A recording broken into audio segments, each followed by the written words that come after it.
The next thing is you are setting a response expectation. You need to make sure that whenever you do something or when you say something, right, you expect something in return, a reply, a yes, a no, or even if you don't expect a reply, that's where you say, if you do not reply by when, I will take it as this. Right? So make sure that people who are communicating with you will know the consequence if they reply or if they don't reply. This is what is going to happen. It's a lot of work. I understand when it comes to this, right? But importantly, it is about accountability. We need to look into how this tool can play a big part and become a culture in your company's life, right? In your career, it is important. It also helps for you to set a culture, like a habit of the company. The company responds like this, all right? So it will work first and foremost within your internal system, your internal ecosystem. Then it also sets a precedence for your clients or your vendors or whoever that you're talking to, all right? And that's where the external communication comes in.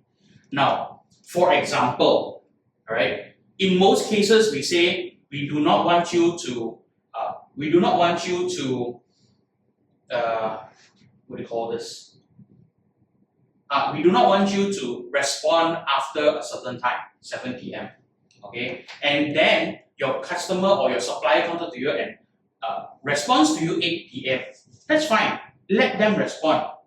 But then the following day, when you start work again, let's say at 8:30, then you reply and say, "Thank you for your message yesterday. I saw your what? This is what are we going to do about it or something." That's your response. It also allows the time. Let's assume you read your message at 8 p.m. Right? It also allows you some breather to think about how you can strategize to answer your supplier, your vendor, your client, or even your own internal group. Okay. The most important thing I think we need to set on this is that while your setting for communication has to happen between this time and this time, you may choose to respond after or earlier before, but don't expect a response from me.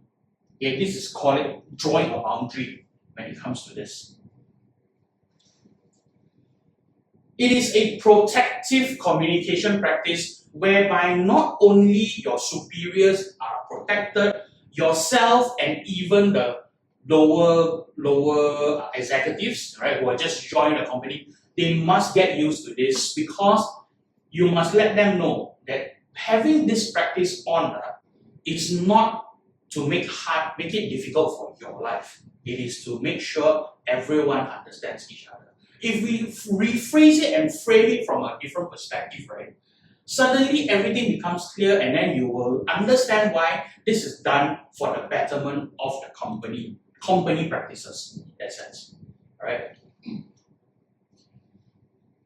It is also a way for you to deal with non-responsive people. Okay? So I think a lot of times we face this problem, but we don't know what to do. Right? So this is how I would suggest that you do. So the course options when it comes to this is we can do a half day, which is an HRD claimable course. Alright. Now for half day meaning, let's assume we start at 9 o'clock. 9 o'clock, 10, 12, 10, 11, 12. And then after that you go for your break. Yeah, your lunch.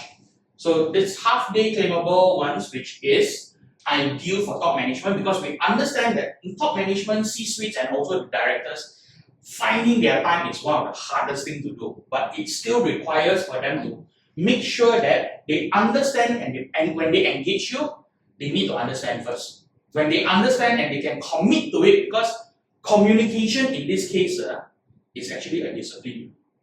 Right? Don't think that it is something, no, just talk can already. No. It is a discipline. It is a way of telling your story, your company story. If you are at that point, it becomes very, people respect you a lot more because your words mean a lot to them. This company, whatever you say, right, they will actually do one. It becomes very tough. And then for other people, I better not mess with this company too much. You're setting a standard for other people as well. So it is also good for onboarding sessions. For example, if let's say the company decides, and okay, we want to engage a program, I want you to come in and teach all of my staff to make sure that they are going through this properly. Okay, so the onboarding session is required, but it will go more towards your top management, your C-suite, and your directors. So it is ideal for onboarding session. It is also good for top-down implementation, which means to say, the board of directors all agree already. We should do this. I think this is a good culture to inculcate. So let's start and show other people that we are in it the same way as they are going to be in it. Alright. Then we move on to a full day HRD claimable program. Now this is good for HODs, managers, and assistant managers. This is your middle layer management. Now the middle layer management are your enforcers. It is unlikely that you will see the C-suite people coming down to enforce and telling people to do things, right? So this is where you ask your middle management to make sure this is properly enforced to all the other people who are in this company.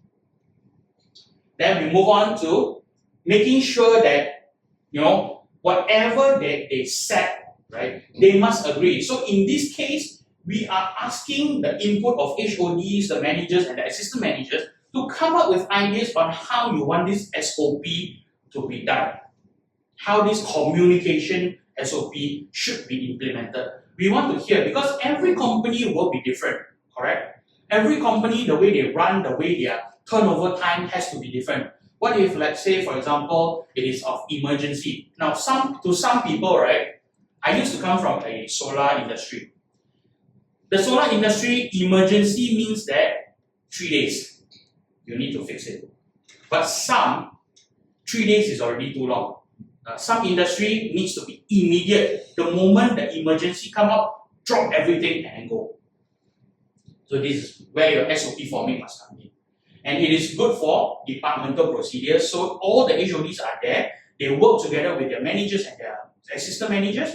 They come up together and then they say, okay, I think this is going to work for my department. So this is how the full day will be inclusive of that. You also have the 2 to 3 hours. Now this one is non-HRD claimable. Sorry. Okay, so this is non-HRD claimable, and it is set to be communication SOP rollout to all your staff. Okay, and in this case, it will be a full company briefing or during a town hall meeting. Okay, now all these cost options all here, right, is very. We are also open. We would need to customize to your company. So if let's say you were interested to engage us to talk about this for your company, you need to first understand your company, right? So there will be a bit of understanding from our side, and then we will need some time to propose a tailor-made program for you, and then we'll come back to you on this.